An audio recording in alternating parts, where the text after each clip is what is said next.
Вітаю вас, мене звати Андрій Сусленко і ви дивитесь програму «Час інтерв'ю». Сьогодні у нас у гостях британський дипломат та полковник у відставці Глен Грант. Welcome, Colonel. Thank you for being here. Thank you for finding time for us and coming to Ukraine, trying to help us to achieve new goals that we set to ourselves and to our country. Let's start with the military efficiency in Ukraine, if you don't mind. I know you are well aware of Ukrainian military state. Could you, in short, evaluate how effective Ukrainian military is today? That is it's a complex question to which there is no simple answer because it's multi-layered and multi-leveled. If you go to the front line, then there are a lot of extremely good things at the front line. There are also a lot of extremely bad things at the front line. The best thing at the front line is courage and raw leadership. I would call it raw leadership as opposed to trained and people who've had a chance to learn skills and drills. Because there's a majority of people in the front line are basically very poorly trained. So they're learning on the job. And learning on the job is not the best way to learn the military art. The training is very, very short. I mean, if you go to, let's say, Britain or America, you would not consider sending anybody to the front line without 5 to 6 months of individual training first to learn how to be a soldier, and then training within his unit, and then training within his brigade, and then probably a divisional exercise. So these guys are getting none of this. So they're going to the front line with maybe a month, 6 weeks maximum training. But it's only because we had to somehow respond. You didn't have to. You just have you have a dysfunctional mobilization system.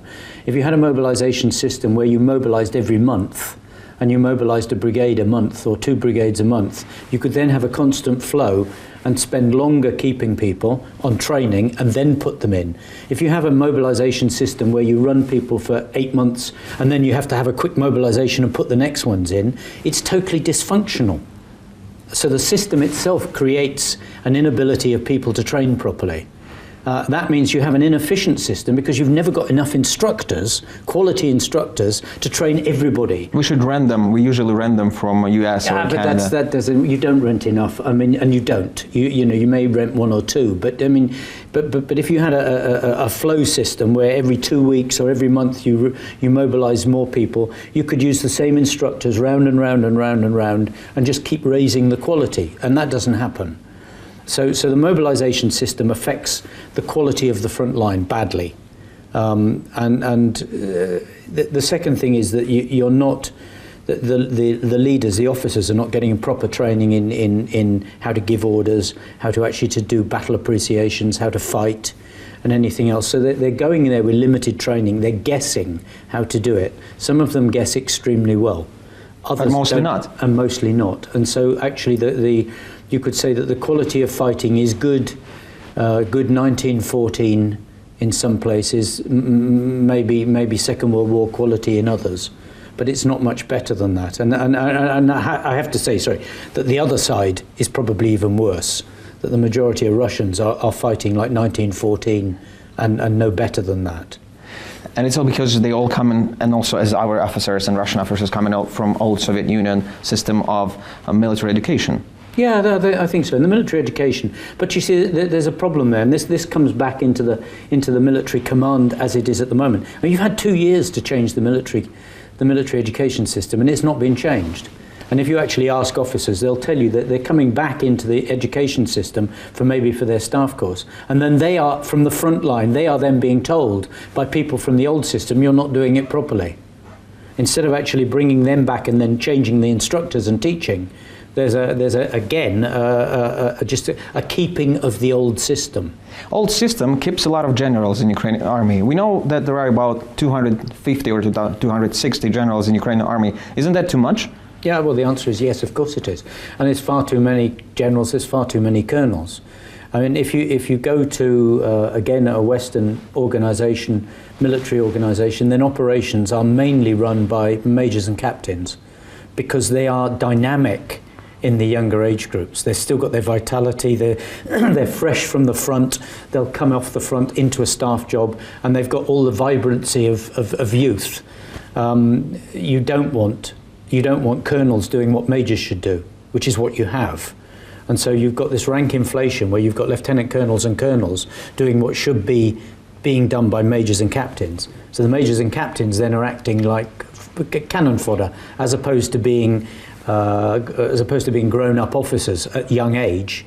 I mean, the best age for running operations is 25 to 35, about that, because you've got this fighting feeling still in your head, and you recognise what the front is doing. You don't get rusty. You don't get rusty. You've not had time to get rusty. Then you want the older ones to do planning and thinking long term. So what you've got is everything's pulled up. So you've got general, you've got the chief of defence deciding on operations, which should be being done by a 2-star general, whilst the senior officers, if you have them, are thinking about what are we going to do in the next year, 9 months, how are we going to change the mobilisation system so that it is efficient.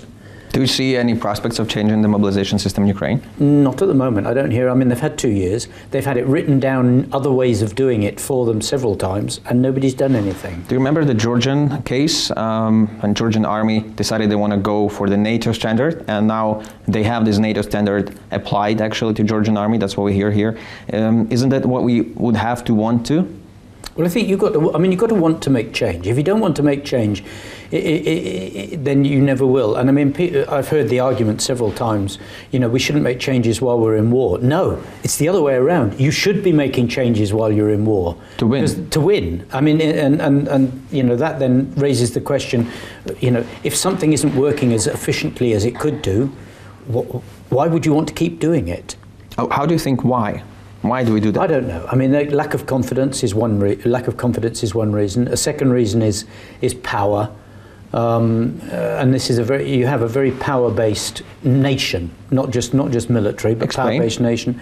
Well, senior people like to believe that they know everything and that they are the best, and therefore you could change demands that the people who are actually closest to the action make the changes. Well, that's not going to happen. How does a general who thinks he's absolutely the best person to know everything allow captains to make changes? And so you don't, and therefore if you don't know and you're the general, but you think you know, you don't ever tell anybody how to make it because you don't know what to tell them, and so nothing happens. And I think also there is also a feeling that, because I'm senior, I have the most power. If I start allowing my majors to make all these decisions, and to make the changes, then I'm giving away some of my power. Whereas in the West, a general is not going to make decisions. He's going to demand that his majors make the decisions. And his job is to find the right major. Colonel, in Ukraine, well, we are at war, basically, You here. are, yeah. And you agree with that, as I see. Yeah. Do you see the end of the war in nearest years? I think there's two sides to this. The first side is, of course, what the Russian bear decides to do. And the Russian bear has a vote. And the Russian bear decides who it's going to eat and attack and everything else. And it's doing so. And there is no tiny shred of evidence that the Russian crisis-driven attack is going to change. I mean, it looks very solid. They're reinforcing Crimea, reinforcing the east. I can see no evidence that anything other than a continuation of the fighting until there's a breakthrough is going to occur. Come to the Ukrainian side. Do I see any evidence that the system is fighting to work out how to deal with this? And the answer to that is no. Because if it was a yes, then there would have been a lot more changes, a lot less worrying about headquarters and a lot more worrying about proper fighting reserves that exist on the ground in places where you would need them.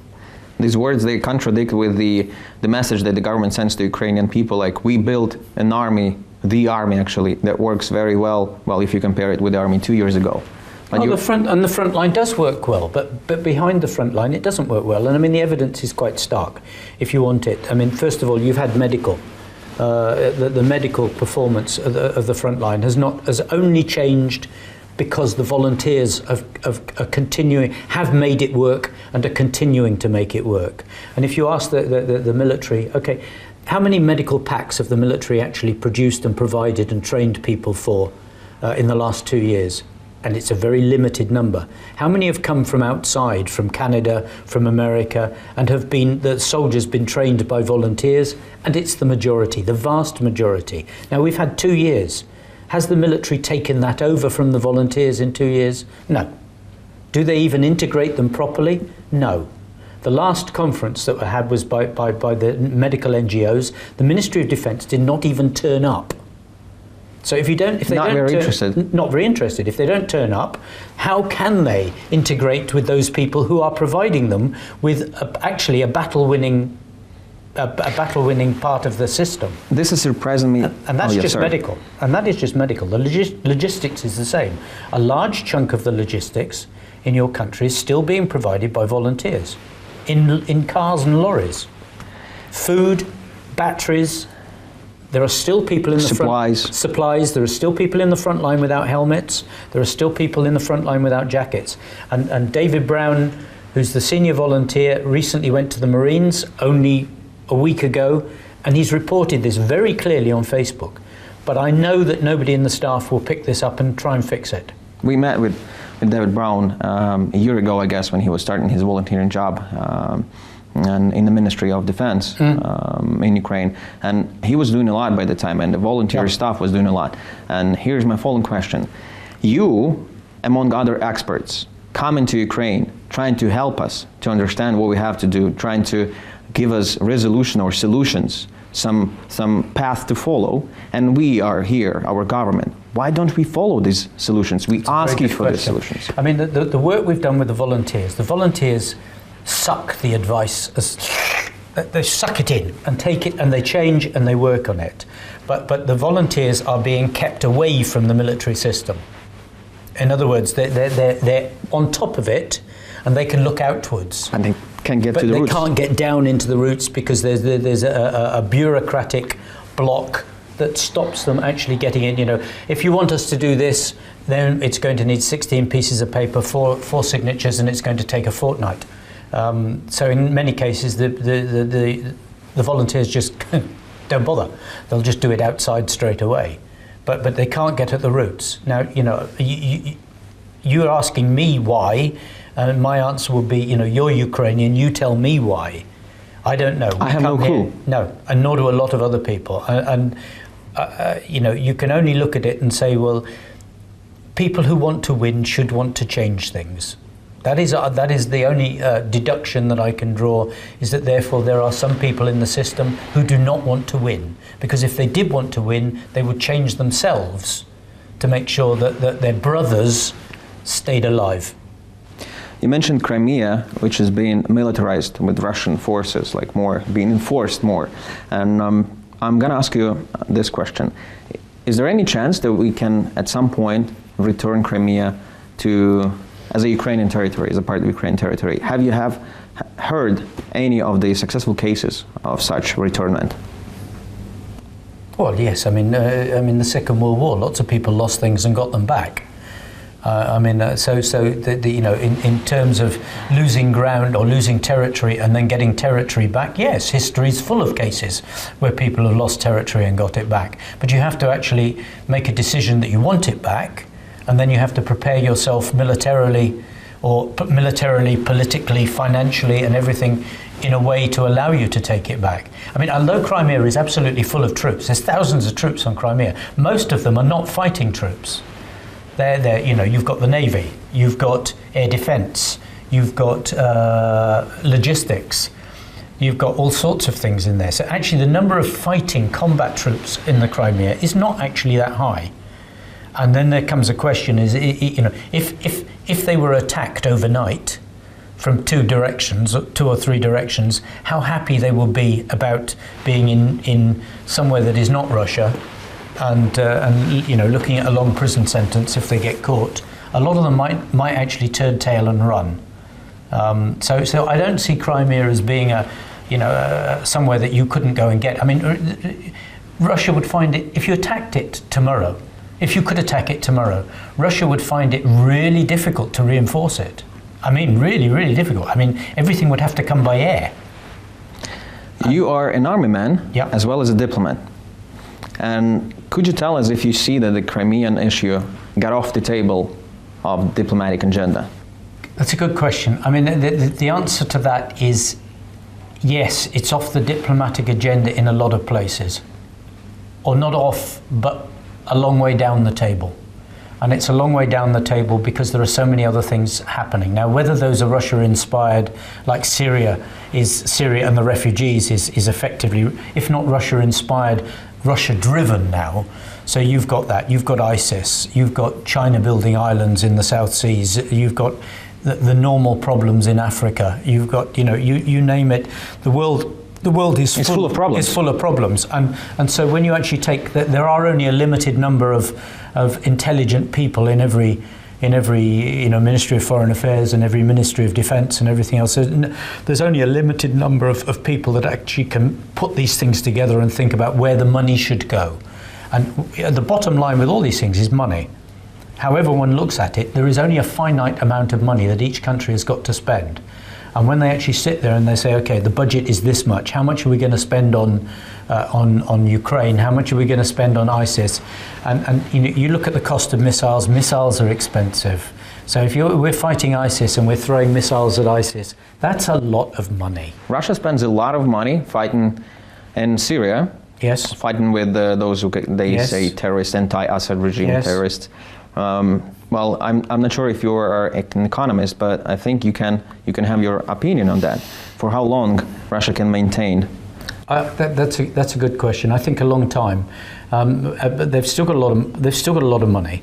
They can still sell oil at a loss for periods if they want to. If they nationalize all the oil companies, they can still sell oil at a loss. They can suck money from all the places, and Russia is a big country. There's still a lot of money around that they could suck into the system if they wanted to. And of course, in lots of ways, the old Soviet system, a lot of people don't get paid. So I mean, you've already got places in Russia where people are revolting, like teachers who've not been paid for 5 months and things like this. So the stresses and strains there are huge, and they could have problems immediately. But then I'd ask the question is, do they care? That's a good one. And I don't think they do. I mean, people are just cannon fodder. I mean, they're throwing bodies. If they're going to take people out of prison and bring them to Donbass and make them soldiers, then they don't care about anything. There is no human rights on the other side of the border. And so you that's why I think they can keep going a lot longer. Colonel, you work in Riga. Yeah. So you are well aware of what is going on in Baltic states. Yes. I'm sure about it. And do you see Russia as a possible threat to Baltic states' sovereignty? Completely. If you take, for example, the Russian-speaking Latvian newspaper, every day, there is an article, a propaganda article from Russia. It is constantly full of articles by artists, journalists, famous historians, and they're all writing the same thing. NATO will collapse, the EU is going to collapse, the Baltic states will become part of Russia again. It's constant. It's a constant drip, drip, drip, drip. And then the same sort of thing now that the Russian speakers effectively can only look at Russian television because there is very little Baltic Russian television. There is some, but there's not that much. And even that, they have to put Russian films and Russian everything else. What is amazing is how well balanced the majority of the Russian population is about the whole thing, and how thoughtful a lot of them are. I mean, my Russian students are extremely thoughtful about what Thoughtful they meaning what? Well, thoughtful. They're not being taken in by the propaganda, and they're understanding that that they can actually see that they are better off where they are. That does not mean that they're not absolutely annoyed with the stupidities of the Latvian government, because on a daily basis, on a daily basis, some of my Russian friends are cursing how bad and how poorly thinking the Latvian government is. For in one respect, not trusting them, and not sort of engaging them as being Latvian citizens as a full Latvian citizen, the same as a Latvian speaker, and that annoys some of them intensely. And I can understand why. Because if people don't show any reason for being any disloyalty or any reason for being disloyal, then you shouldn't treat them as such. You have the same problem here. You have exactly the same here. So if Russian troops are, for example, coming through Belarus, for example, going to invade either Lithuania or Latvia or Estonia, is there any chance that NATO will respond? And NATO hasn't got any choice but to respond. And NATO troops are there already in country. I mean, in Latvia at the moment there are British troops, there are American troops. Okay, it's only enough for a tripwire. But the tripwire is there. And of course there's the Baltic air policing. I can't remember who's doing it at the moment. I think it's Spain. But it's, the Baltic air policing is rotating constantly. So, the first aircraft up in the air will be from another NATO country because the Baltic states have got no attack aircraft. So the first fighting is going to be British, Spanish, Italian, Romanian or something else. In the end, if we are talking about NATO, several European politicians they concluded that Ukraine cannot integrate to NATO or European Union in nearest 20-25 years. Would you agree on that? That depends. And it depends totally upon civil society. If civil society asserts itself properly in the country and actually demands from politicians and from the political elite, demands a Western view, demands Western way of working, demands, as I said, bicycle politics, please, Mr. Poroshenko, ride to work and stop having outriders like you're a South American country. If you can demand that and start to get it, then I think it could come forward a lot quicker. But I think the more reform that you make towards bicycle politics and towards equality of people and removing the power vertical and starting to actually to have a more level society, the faster that happens, the faster will be your integration to the EU and into NATO, but also the bigger the help. In other words, the more that you change, the more that you will get. The more you resist, the less you will get. And that is absolutely straightforward. There will come a point if you keep resisting defence reform and you keep resisting, political reform in certain areas where the donors, the other countries, will get fatigue. They'll get Ukraine fatigue. And the money, as I said, there's only one pot of money. The money will start to go somewhere else, somewhere that is seen as being more important. So a larger amount of it is in your hands. It's not anything that NATO is going to do or EU is going to do. It's up to you as a country to make these changes. Thank you, Colonel. It's been great to meet you. Thank you, sir. No, not at all. Thank you.